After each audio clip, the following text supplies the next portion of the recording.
Dr. Kevin McCairn, welcome to Weird Sauce. Thank you for making time to chat with us today from your location, I believe, in Asia.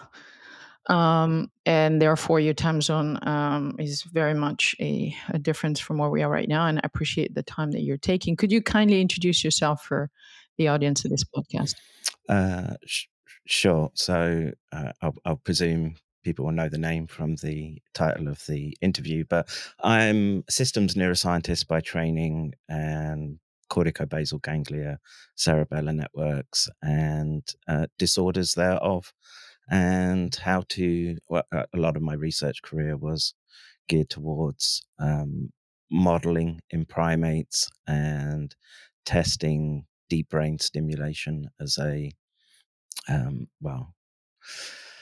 therapy for, essentially neuropsychiatric surgery as a endpoint. But yeah, it's got a sketchy past, so and I think probably sketchy future as well.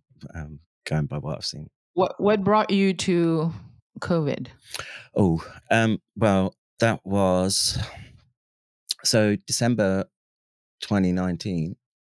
I was in Daegu, South Korea, and I was giving a lecture actually about network actions, and I'd gone to help another project in Daegu, and I got violently ill in the December into the Christmas period, and this was something that I'd never really.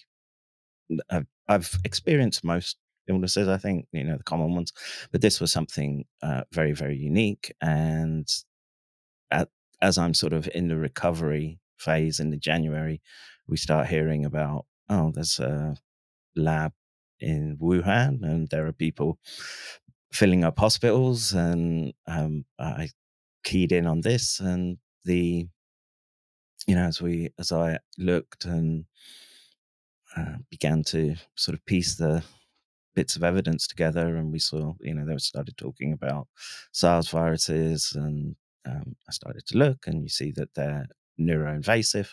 And one of the primary symptoms that I had wasn't so much pneumonia. I had a very, how should we say, tough ride neurologically. And, in retrospect, this was probably because I'd had a TBI in my past a few years prior. You want to specify what that is for the audience? Traumatic brain injury, self-inflicted, not wearing a helmet, just being stupid and dumb. And if I was wearing a helmet, it wouldn't have happened. And but it was enough to basically knocked me out the stride of my career. I was sort of just dipping in and out. But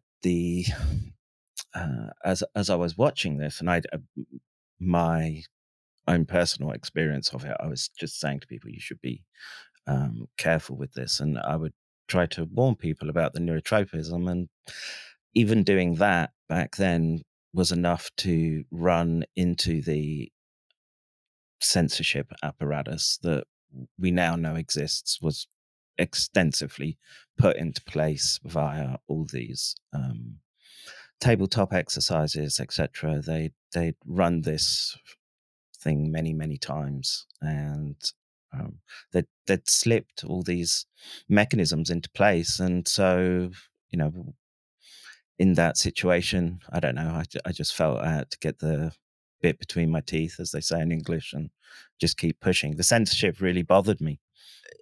Tell me a little bit more, because I'm curious in the sense that I remember when I became aware of you and many other people that are doing some of that sort of streaming and talking about some of these issues, including, in the US with the Dark Horse podcast, which at the time was one of the first one that I saw when I was in Singapore, that's basically said there's something a bit odd about the genetic of this. Also alerted to what gain of function, was much bigger than any certainly that I had paid any attention to in my scientific career. So I'm curious about what's the so you get the illness, you get sick, you're in Asia, you start getting interested into this. What's the next decision? How do you jump from this to, hey, I need to speak volume about this to the public? Hmm. Yeah, so there was a few things at the time that leapt out to me. So I'm trained for working in primate labs, all levels, and the response that we were seeing wasn't concordant with what I understood to be the sort of training with respect to had there been a breach, etc. And I want to say very early on there was, and I might even have begun streaming at that point. I can't remember. It's so long ago now, and with the TBI, the memory is not what it used to be. And there was cell phone tracking data that came out. It was sort of released. It was called EPI, I think, the report, and which basically showed what you would expect to see around the Wuhan Institute of Virology in the October. I think the data was sort of pointing at, and then there was a Princeton study that basically had looked at search terms and traffic around hospitals, which again sort of pointed to an earlier release. And I was using my data point as, hey, something was, I think something was circulating. And as I remember, as sort of February, March rolled around, the city that I was in December was it was basically one of the largest super spreader events outside of China and it was in South Korea, and they were holding a Christian cult as being responsible for this, and it was called Shincheonji cult. It's very bizarre. Tangent if you want to go down there, but the it turns out that they were shuttling backwards and forwards between Wuhan, and their base of operations in Korea was Daegu. Mm. And so this, I just kept coming across more and more data points that were, um, just a bit too synchronistic.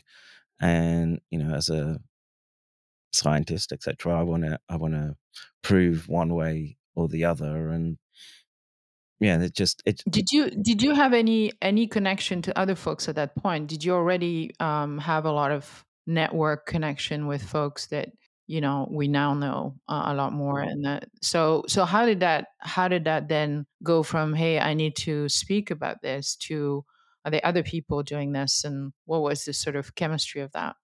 Oh, so you know the I did a few streams. I did one with Stefan Molyneux, and that sort of got me on quite a few people's radar. And at the same time, there was all this viruses aren't real emerging, and one of the main protagonists of that. I don't know, I'd call it a psychological operation now, but was literally showing figures and data that was just demonstrably wrong, as he tried to claim that, what was he looking at? I forgot now. It basically, it was a scanner. It was a electron microscope image of the virus itself, and he was claiming this was the cell with viral particles sticking on it, and it wasn't. It was the viral particle with the trimeric spike protein. And I would just go around hunting this guy down on the internet, and just showing that he was lying, that he was, well, I found out that he didn't, he was claiming he had a molecular biology degree. This Andrew Kaufman, he claimed he had a molecular biology degree from MIT. He didn't. I found out he had his license suspended as a practicing physician for stealing gift coupons from a study. And what was the other thing? Yeah, it was just, he got signal boosted, and he was charging people $1,500 an hour for sort of personal health consultations. And I was just like, oh, I'm not, um, this is just gross and an abuse of sort of people's well, a lot of people were scared, etc. back then, and he was playing on that fear to make money, a lot of money, and it just sort of snowballed from there. And I would just catch more and more people out with respect to narrative control sites, um, particularly around lab origins. This is when Drastic was beginning to sort of emerge out the. Can you roughly explain what drastic is for the folks who don't know? So Drastic is, let's say, a loose aggregation of interested scientists and non-scientists who have lent their time to trying to investigate the lab origins question. I have never been a member of Drastic, but because I was sort of coming up at the same time, I've always been a bit of a sort of lone Mhm. wolf type researcher. But I would interact with them, and yeah, they would bounce ideas, and I helped them with a paper that was published. And it was one of the first papers in a official sort of journal that said we should be looking at the origins of this. It's not spillover doesn't account for what we're seeing. They're pulling the wool over people's eyes. Again, it was all part of this narrative control. That was so basically Rosanna Segreto and Yuri Dagin who were doing that. And yeah, I just sort of lent my weight to that. But the simple fact was that the way I was approaching this problem was to um, and like I said, I'm not sure it was the best tactic, but it was the only thing available to sort of rattle and make enough noise. And particularly in retrospect, where we can see that there were these narrative or censorship mechanisms. I went with the mimetic stuff, and I would do that and try to keep a audience involved in that um, I don't know style, I guess, and I was basically just imitating uh, a style of stream on that you see every day, where there's I don't know, little groups, and they've got they're always trying to catch each other out with lies, etc. Sort of debate stuff, and it's a good way of keeping people involved, because I think back then, had we had we just been reliant on the universities, the academies to protect the public in this instance, it wouldn't have worked. It would have got shut down. Everyone would have been gaslit into thinking that it was just a spillover. But now we know that these are biowarfare programs that are geared towards medical countermeasures, and in the best case scenario, what we've probably experienced is some accident from these programs. And the the worst case is yeah, literally a release of these agents for nefarious purposes. And there's and now I just spend my time sort of working through the scientific literature. And as I was it was in my wheelhouse with respect to neurodegenerative Mhm. disorders. And I would model a lot of. And given that you don't live in the UK, you don't live in the United States, but you interact with a fairly international crowd with probably English as a common language of communication, what is your sense that how different the response to being aware that this might not be a natural origin virus from all these Well, different countries, and their response to that in terms of both the official response and then the quote opposition response, so the scientist warrior mm, type. well, it's a simple question, and the French. can be proud in this respect that they allowed Luc Montagnier to speak and speak on, official news, I don't For know, a day. current events. Yeah, but he got the word out, and that was just another, another big drop in the, as you try and balance up the hypotheses. And look, if the discoverer of HIV and a Nobel Prize winner is saying that this looks very suspect, well, yeah, it's important to listen to what they have to say. And so I had some communication with them, Jean-Claude Perez as well, and yeah, they were actually, the French were very much a catalyst in being able to get over the first barrage of censorship, I would say.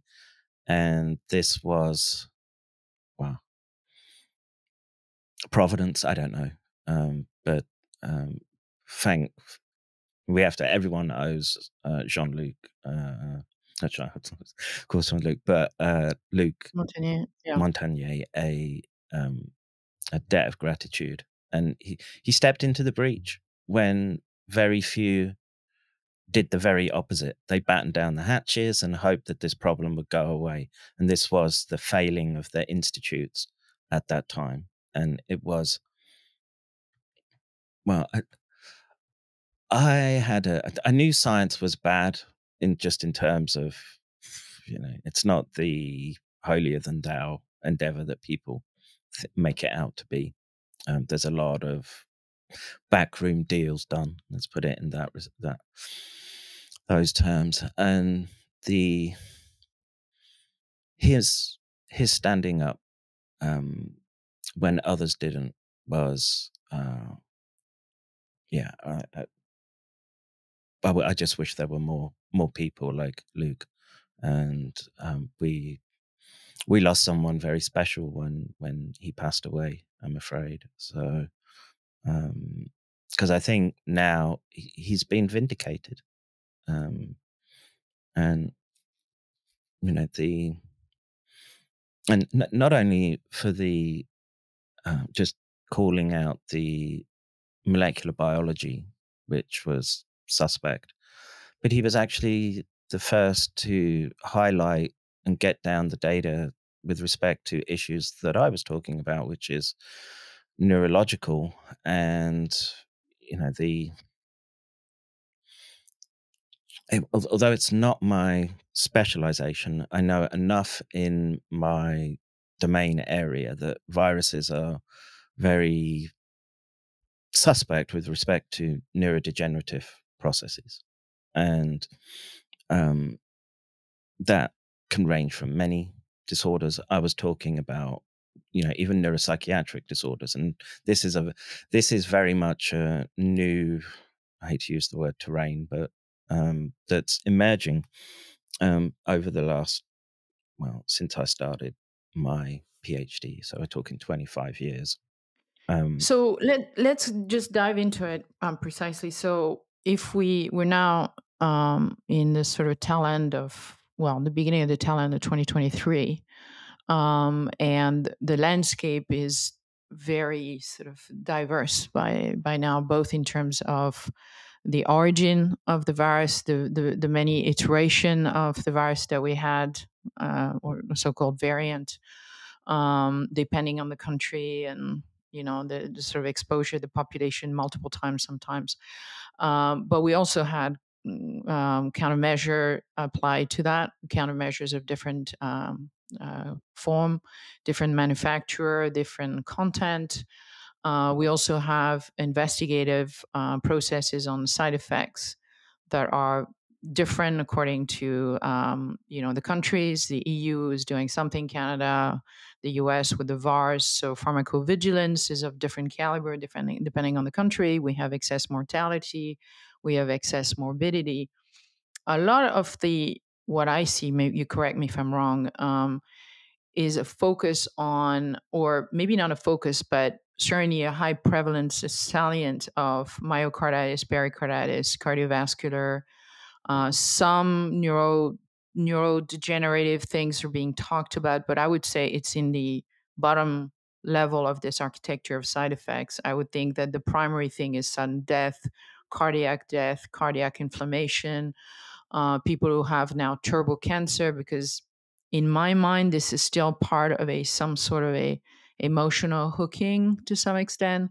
And by this, I mean, those are terms that are really scary to people immediately in healthcare. So when you hear turbo cancer, when you hear myocarditis, stroke, sudden death of young folks in their sleep, it grabs people's attention. When you're saying neurodegenerative, you're saying, oh, this is a risk in like 5 years' time, or this is a risk in 10 years' time. So it's a delay thing. So my question is, in your awareness of the science right now, would you say that in terms of actual absolute risk, this hierarchy that the media or some of the media or even the opposition is presenting us, is it a correct architecture of the absolute risk of this, both COVID exposure multiple time and vaccine consequence injuries, or is it that they got this?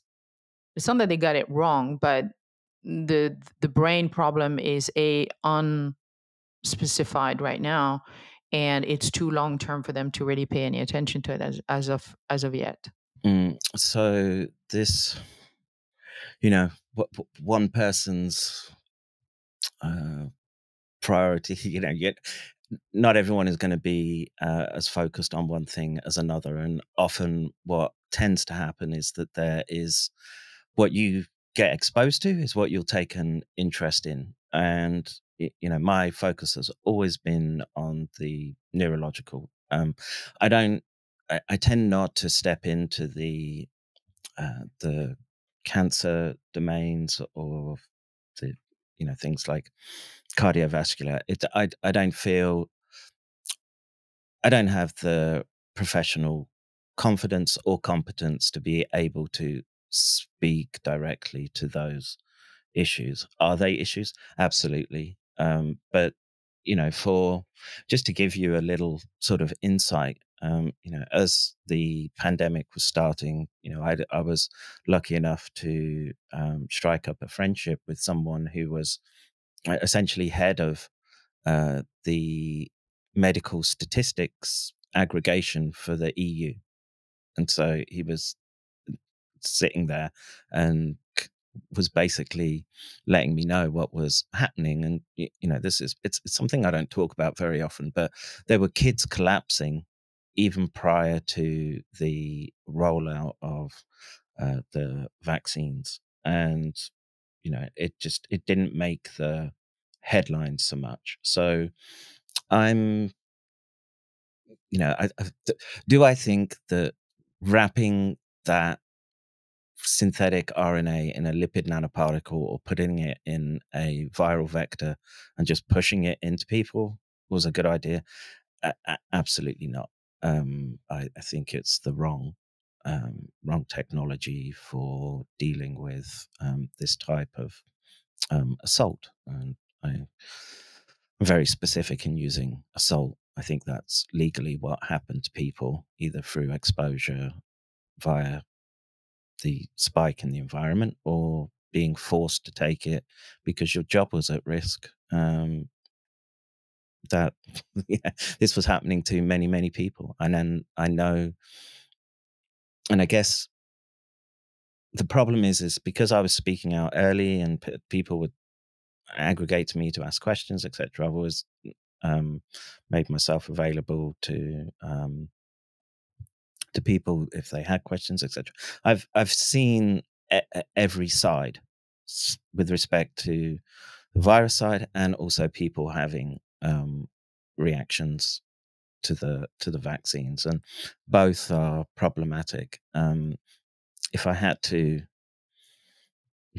hindsight being perfect in 2020, would we be beyond this had they not rolled out the countermeasures the way they did? And the data seems to suggest that lower vaccinated countries are faring somewhat better now they don't have the sustained or cause mortality as um, the higher vaccinated countries. And the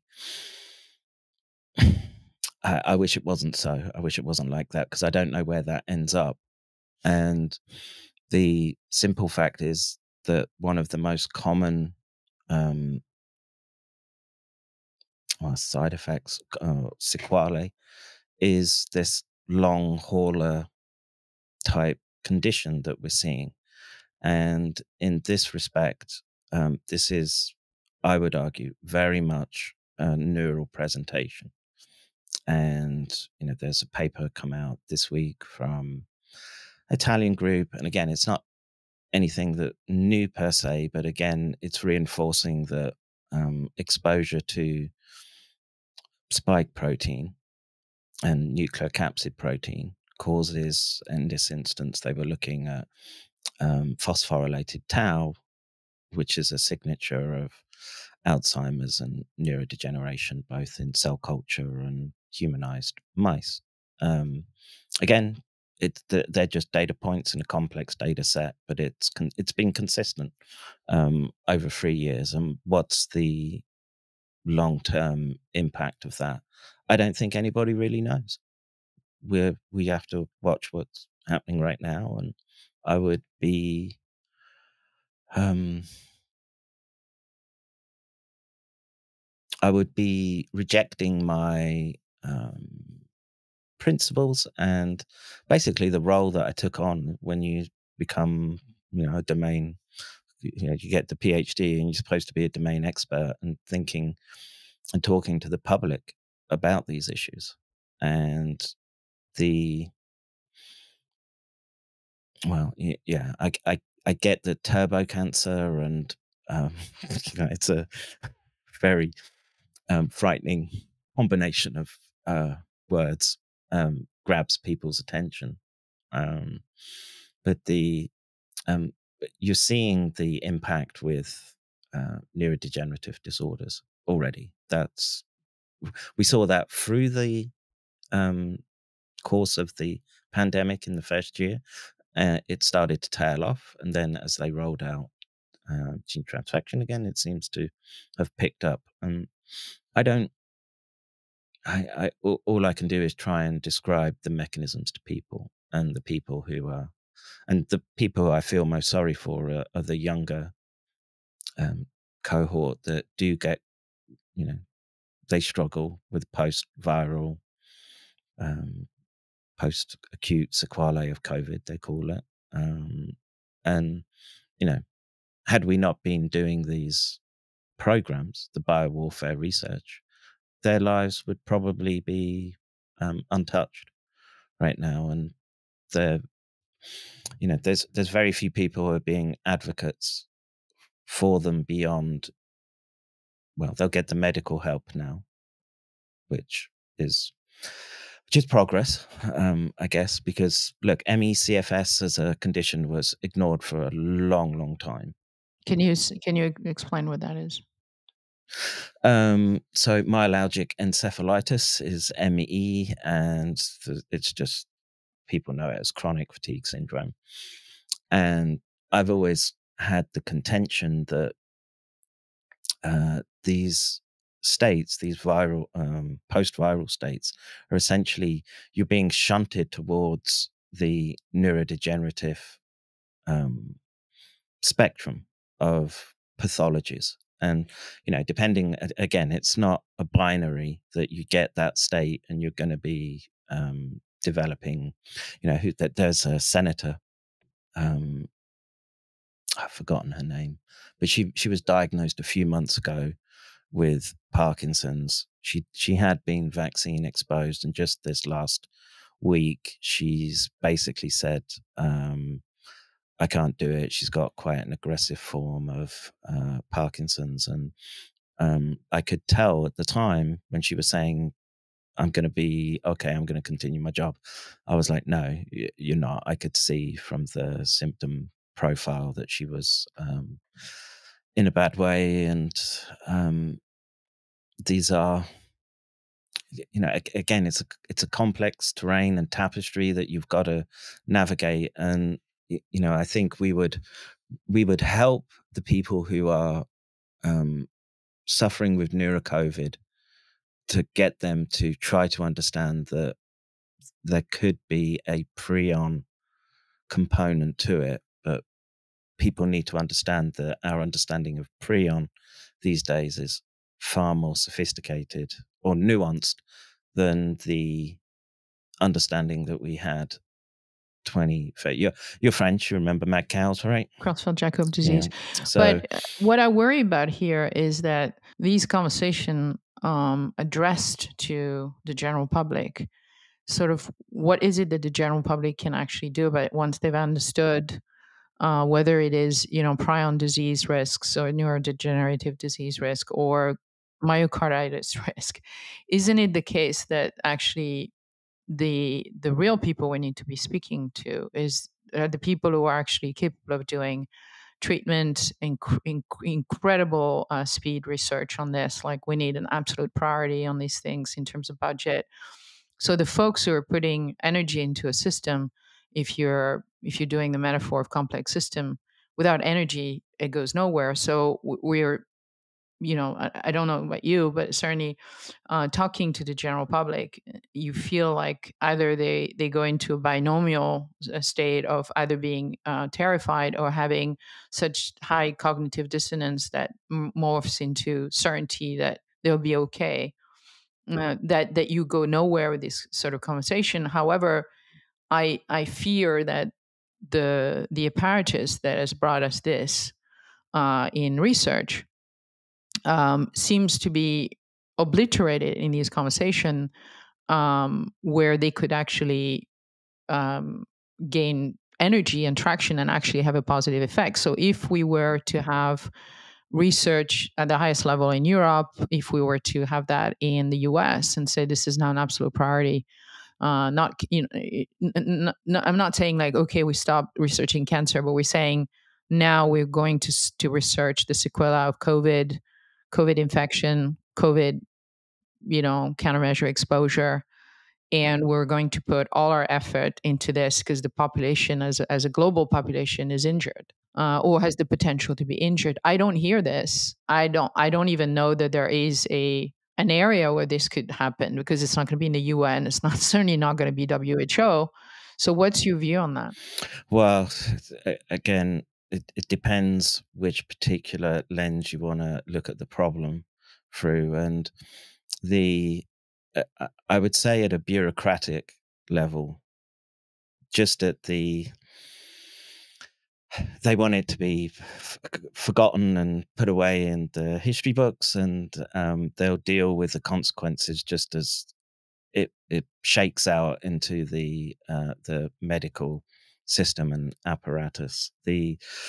Uh, if you look at it through the essentially biowarfare lens, it suddenly becomes a darker landscape that we have to again traverse and figure out what's exactly going on. And both are legitimate ways of well, I say both are legitimate. One, we have to tackle that bureaucratic malaise or diffusion of responsibility, I guess, that's going to occur as people don't want to be responsible for people that have been injured, etc., or just what did you say, global injured at a global scale, something like that. But Yeah, I mean the global population that's been both exposed to the virus and to countermeasure has a potential. I mean, as in they have altered, or the population of the world for the vast majority. I think it's 7 billion doses of these things have been distributed. We don't know how many infection, exposure door to door. That's a lot of people, especially if you then add the number which they vary according to what data you're looking at of people exposed to this in their infancies or worse still as a fetus. So then we're looking at an ongoing engine that's not going to stop with this round of people exposed or this one of people injured, but potentially another round. And then if we go even further, we're looking at transcription potential. Then it's a whole different super dark level. Even if it's a 0.5% of the population that is at risk, of 0.2% or 0.008%, or whatever it was that COVID was originally. So we have a tremendous issue, to use a very neutral word. And I know that sort of hair on fire doesn't help anything. But where are the institutional hair on fire that would be that I would expect, I would have expected as a scientist. I was hoping for this whole time that institution leaders in research, you want to call them MIT, Stanford, whatever they are, equivalent in every country, but it seems not. It seems that there is a global marching order where we only allowed to project as to the next pandemic. They're asking for commissions here and there. Nobody's looking at, well, nobody's. It's an exaggeration, but at a global level for population injury for the world, there seemed to be very little appetite to bundle together best effort, best money, best scientists. Let's throw, as a species, we need to be doing this. I mean, is there any other way to look at it? Um, I'm very cautious about trying to write large social prescriptions after what we've seen in the last Fair. 3 years. I mean, I think we saw um, governments step way outside of their remit. I think the governments literally have blood on their hands from withholding treatments, giving the inappropriate treatments, etc. The list goes on and on. So many people have been hurt across so many different dimensions of where you want to stick a pin in this. Well, uh, I'm trying to. Didn't I not? Hang on, my Telegram just keeps beeping and it's annoying me. But the um, where to start with this, and you could,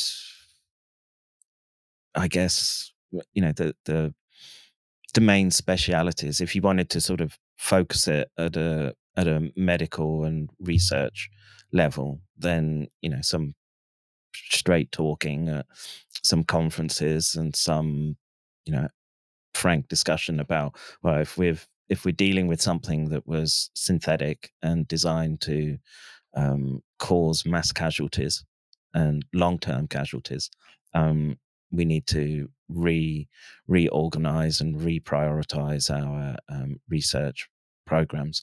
I don't know. That would happen if there was money available to it. It's that simple.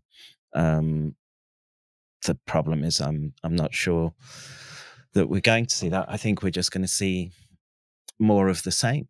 I don't see any real effort to wind back these programs. The medical countermeasure, the stupid idea that you can go out, surveil, and predict. Well, that's Predict. that. Yeah, that's a nonsense argument. That was all about. I hate to use their terms, but things like directed evolution, etc. And again, um, forcing out technologies like the mRNA platforms. And I say this in any interview that I can get. If you want an idea of how much they were itching to use this technology, you have to go and listen to, his name is Andrew C. Weber.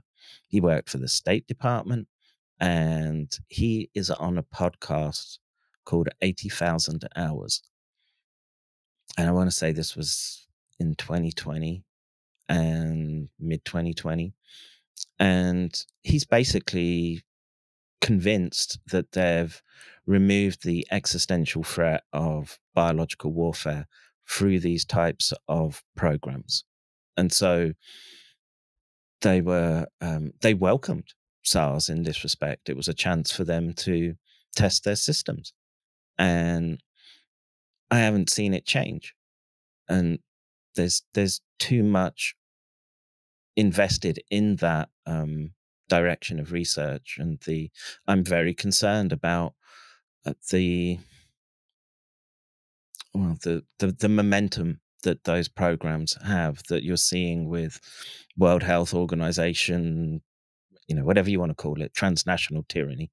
I spend a lot of time sort of talking about this and poking fun at it, but being if I was to be um, serious and put my research hat on, we need to be going to as much lengths as they've gone to. We need to be going to lengths to wind back this. I don't know, the one world totalitarian QR coded digital panopticon they've got lined up for us. Be it, and it was being broached, vaccine passports, that type of thing. Everyone had to get tested before traveling. That's the Track world. and trace. Yeah. Sorry. Track and trace program. I mean, Mm-mm-mm. in Singapore, we had one of very strong track and trace program whereby your vaccinal status, which became quote unquote deactivated, prevented you from coming in from any mall, shopping center, supermarket. So Um, you would have been literally forced, right, in Singapore to. as healthcare workers, you and the general public was the minimum dose was 3 doses. Mm, And the difference is we were offered options of taking the Chinese vaccines, but you'd had to pay for it. But the vast majority of the infrastructure, government infrastructure, was around mRNA, Pfizer vaccine, and that went on for months and months. I still have the application on my phone. It's not deactivated. If you deactivate it, I think um, it's basically there, and then the population is small enough that it's your identity card was connected to it. mm. Yeah, Um, that's the future model they want for everyone.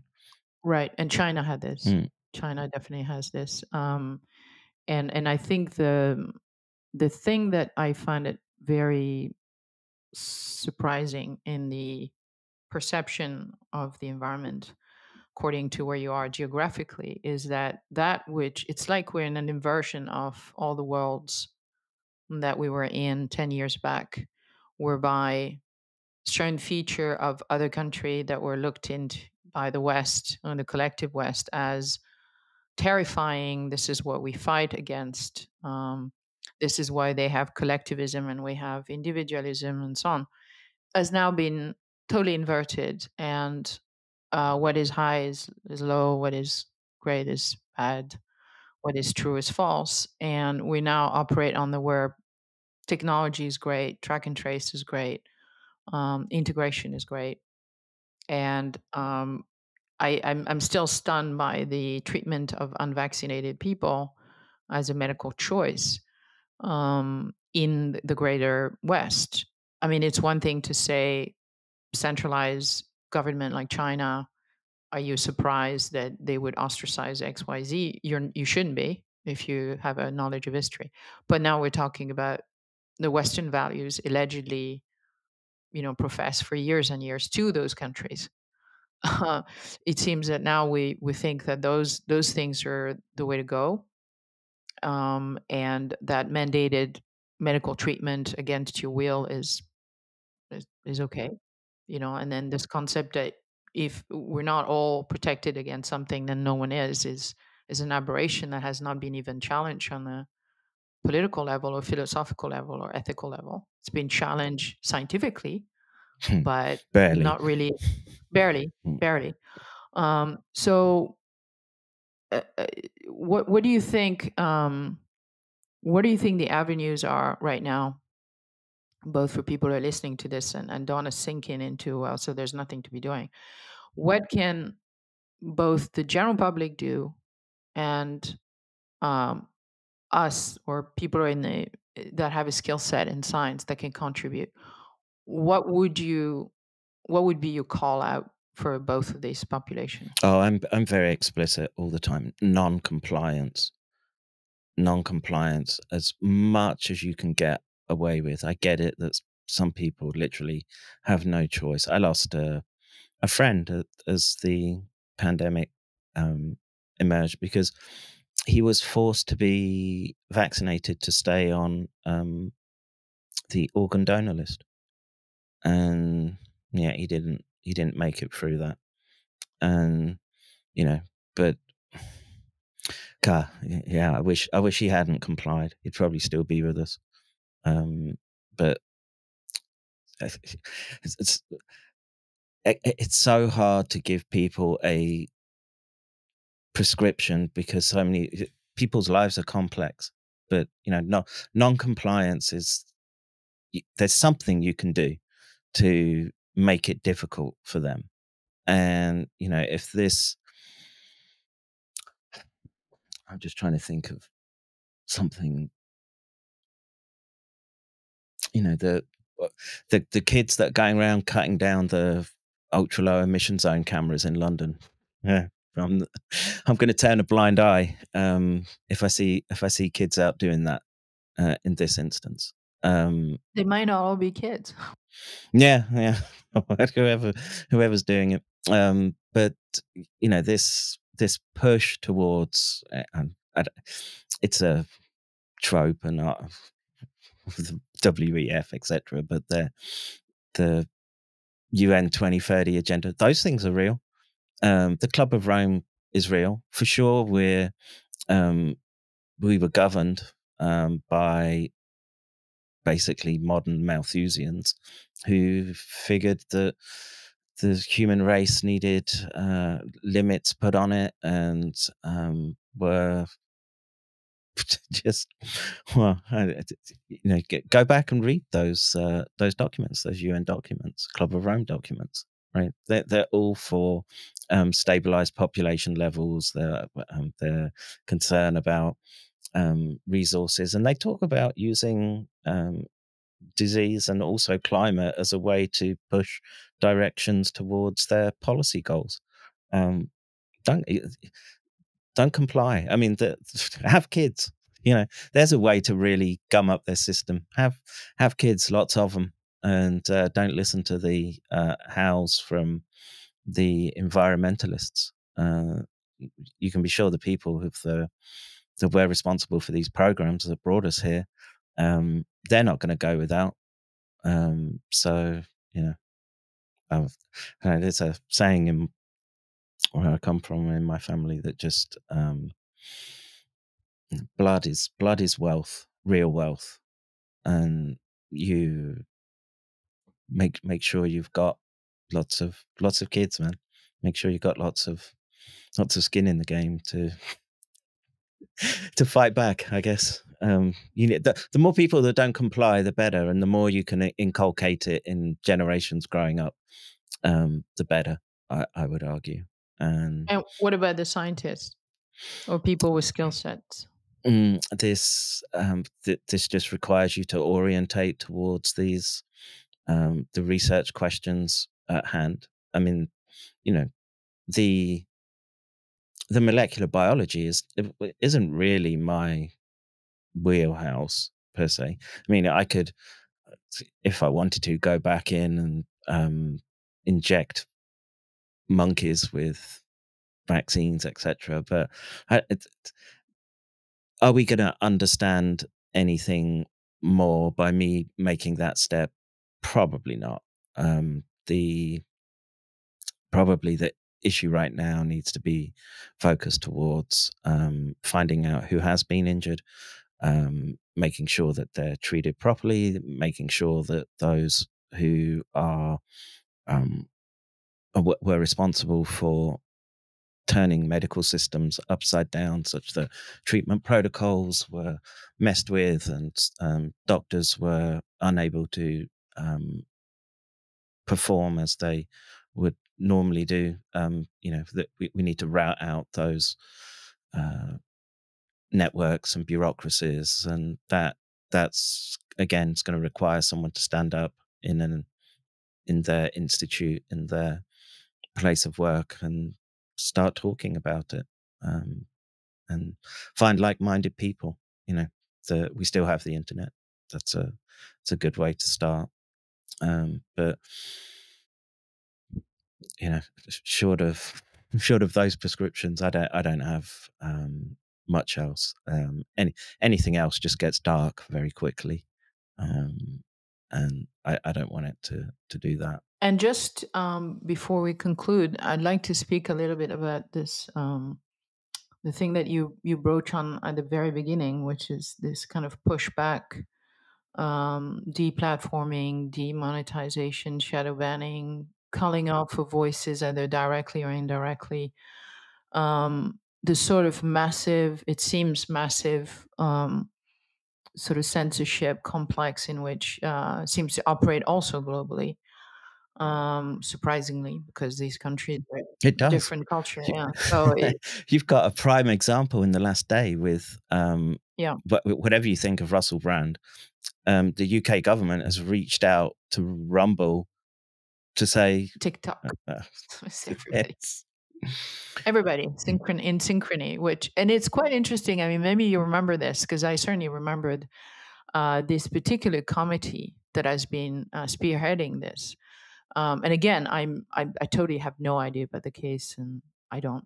There's nothing I have intelligent I have to say about Russell Brand, positive and negative. That's not about that. It's about the committee that is overseeing this. It is the same committee, if I'm not wrong, that dealt with Cambridge Analytica back then. In fact, it seems to be the same guy that was head of that. I know there's a female man that's spearheading specifically censorship and stuff like that on social media, but that committee, which is I think culture, sports, and something very seems very sort Yeah, of innocuous sounding, and innocuous, yeah, yeah. yeah. And then all of a sudden you see these very menacing, overarching letters to global entities that are not British also, um, in a synchronous manner. At the same time that this apparently there's a documentary that came out also in the UK on him that was released at the same time that every newspaper had the head page on him. That seems to me like an incredible level of coordination, money, time, effort, synchrony of editors, and so on. That doesn't happen out of chance. Zero is a special number, and there's a zero chance that this happens as a coincidence of something terrible has happened. We figure out something, and we need to inform the public. So, what's your view on how bad is that censorship, and how far-reaching is it in your mind, in your experience as well? Well, I say this often. What you're dealing with right now is the emergence of 21st century Bolshevism. Instead of class war, it's using the medical system as a means of control.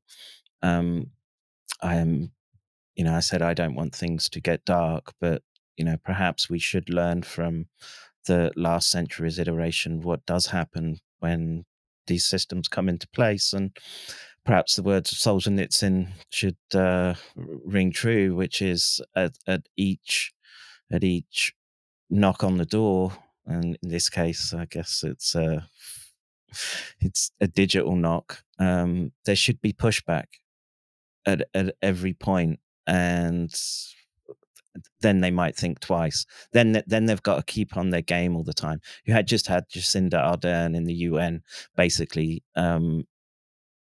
eulogizing the fact that they're gonna. This is war. We're going to use tools of war, and if you don't agree with the government information, you're going to be labeled as a dissident, and you're going to be treated as such. And I'm not entirely sure what that looks like going into the future, but I'm doing everything that I can to push back against it, and I would encourage everyone to do the same as well. If you value your freedom and you want something approximating the freedoms you had for yourself growing up, yeah, that's where we're at. Okay.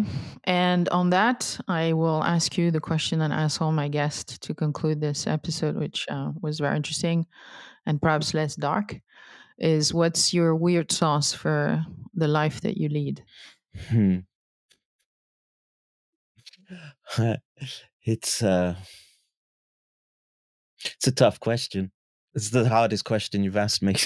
So, um, I don't know if I would say this. Sometimes you've got to unplug, and as you're French, a well-made bechamel sauce, and so So it's literally food. yeah. There's nothing else. Just otherwise, it just gets dark. So Fair enough. And bechamel is not dark, so that's mm, good. mm, That's a mm, good analogy mm. through and through. On this, I want to thank you very much, Kevin, for being the inspiration that you are to many of us that you don't know that follow you and listen to you, and to many other folks that you have either had on your channels or connect with.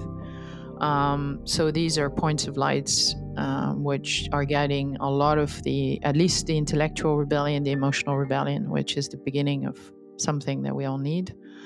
And like Albert Camus said, the Sisyphus stone, we have to imagine Sisyphus happy. And so we push the stone up, and I think you do your part on that. So thank you very much. And thank you for having taken the time. Oh, you're more than welcome. Anytime. Thank you. If this conversation stopped you in your track, share it with your network. You never know whose life you might change for the better.